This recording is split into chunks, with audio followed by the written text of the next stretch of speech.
First of all, this announcement of military assets that Britain is sending to the region, the task force, as I've seen it described. What do you expect it to do, and what will be its role?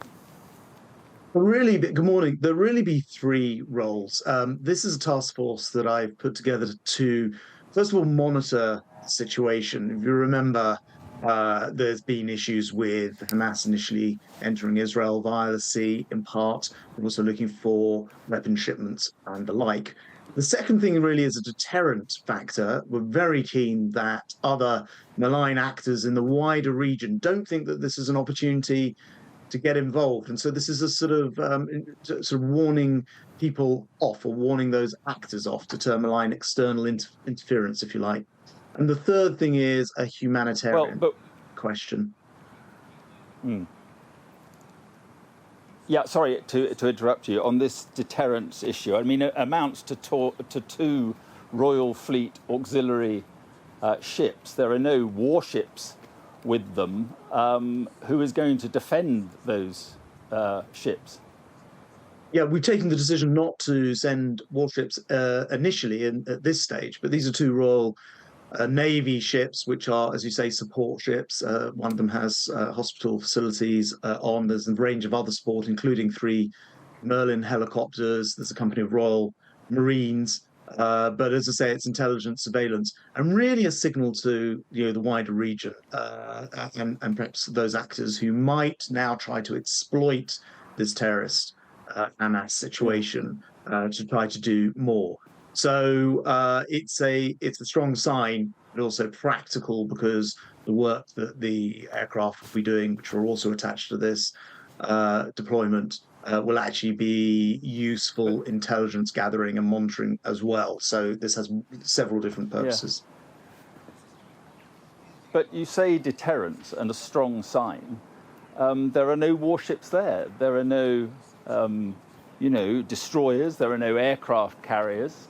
So what is the deterrence of two essentially sort of humanitarian ships? Where is that deterrence? Are you calling it a Royal Navy task force? Isn't it really the truth that it is more symbolic than real? Well, it's both. As I say, it's actually doing practical things to do with the surveillance and monitoring situation, the gathering of intelligence, and also providing humanitarian facilities as well. But also the deterrence part of that comes with the fact that we'll tie up with the US. And I was with Lloyd Austin, that's the US Defense Secretary, yesterday at NATO in Brussels, and we discussed this, who are sending a very large aircraft carrier. Now, we do in fact have warships in the region if we needed to divert them. We don't want to be to escalate the situation. What we want to do is assist, and by working with our friends and allies, that is exactly what this is intended to do. We're also, I should say, I can't go into details, but we're also, what they say in military terms, thickening or bolstering our intelligence gathering with people on the ground throughout the region as well. So our input is actually quite substantial, and working in hand in glove with our allies, and particularly the Americans in this case. Right. On Gaza, Israel asking 1.1 million people to move from the north of that strip of land to the south of that strip of land in 24 hours. Is that a feasible thing to ask? Is that an acceptable thing to ask? I think Israel, unlike Hamas, and again, I saw this at NATO where we had a full briefing on what happened, including seeing some very distressing videos of Hamas beheading people, murdering people, showing off the bodies and dragging them through the street, raping people. Unlike that terrorist organization, Israel is doing all it can to provide advance notice and warning in order that they can go after those terrorists who carried out those actions, and by the way, have taken hostages as well. Hamas can bring all of this to an end. They can release the hostages. They can recognize not just Israel, but remove from their founding charter the principle of eradicating all Jews from the earth, which, by the way, is Hamas's purpose. Israel, on the other hand, has a perfect right to defend itself. It needs to, it is doing that in a manner which had given people warning in advance when they're But going to go after areas that yeah, Hamas but are just known to moving them be within Gaza, sheltering. sorry, just moving them within Gaza doesn't seem to achieve much at all. It's a very tiny strip of land. It's a crowded strip of land. Why don't you persuade the Egyptians to open the northern border if it is the north that is going to come under attack? So the Prime Minister has been speaking to the Egyptians. I've also spoken to quite a number of people in the region, and we are trying to ensure that from a humanitarian point of view, as much aid and assistance is brought as possible, including what can be done through Okay. that Egyptian border, as you say. What Israel is trying to do is to Okay. give people warning and notice. What Hamas is doing is using people as human shields, and Israel needs to, given what happened Yeah. last weekend, deal with Hamas. Yeah. And on that point, do you know how many British nationals are stuck in Gaza? We don't know the exact numbers, no, but we know overall in the region, but including Israel, there are 50 to 60,000. And as you will have seen yesterday, now that commercial flights have Right. started to find it very difficult to enter from a security point of view, the Foreign Commonwealth Office is arranging those flights, and there'll be more on that. No, People no, should no. You register misunderstand. with Sorry, everything. Defence Secretary. No, no, no, no. Sorry, Defence Secretary. I'm not talking about the Britons stuck in Israel.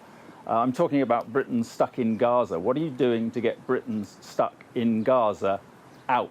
And do you know Yes, if there are Britons among the hostages? um, it seems very likely that there are. We don't have exact data on that for obvious reasons. But within Gaza, there will also be Brits or possibly people with dual nationalities as well. The Prime Minister has spoken to the Egyptian President about using that border to get people out.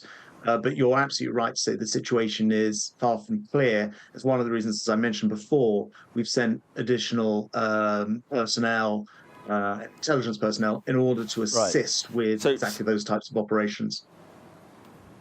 so just to be clear, there could be British nationals being held hostage in Gaza, and you are sending experts in hostage taking to help out the authorities. Is that true?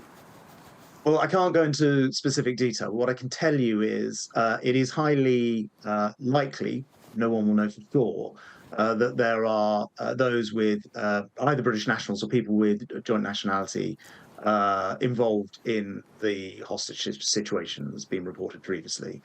Secondly, that we're sending assistance and expertise, including intelligence, to the region and to a number of different locations. But this is not the same as saying that we're sending people into Gaza itself. And just finally, on the issue of these schools in London that are closing because of safety concerns, is that because of a specific threat? Well, there's obviously broader threats, not specific. Including some of the absolutely disgusting material we've seen from Hamas, who are a terrorist organization who threaten people all the time. In fact, that is literally all they're there for, is to terrorize. And as we saw last weekend, murder and maim. So this is really to do with security of the community and the Jewish community itself taking decisions. The government has stepped in with further money in order to work with the community, in particular, an organization called the Community Security Trust, to try to provide that Yeah. reassurance. But I can tell you, people are very concerned. And it's not surprising when you hear the language coming out of some of these organizations and their supporters, of course, illegal in the United Kingdom. They're prescribed, so it's illegal to support them here. And some of Yeah. the actual actions that we witnessed in Israel last weekend. Okay. Defence Secretary, thank you very much for coming on. Appreciate your time. Thank you.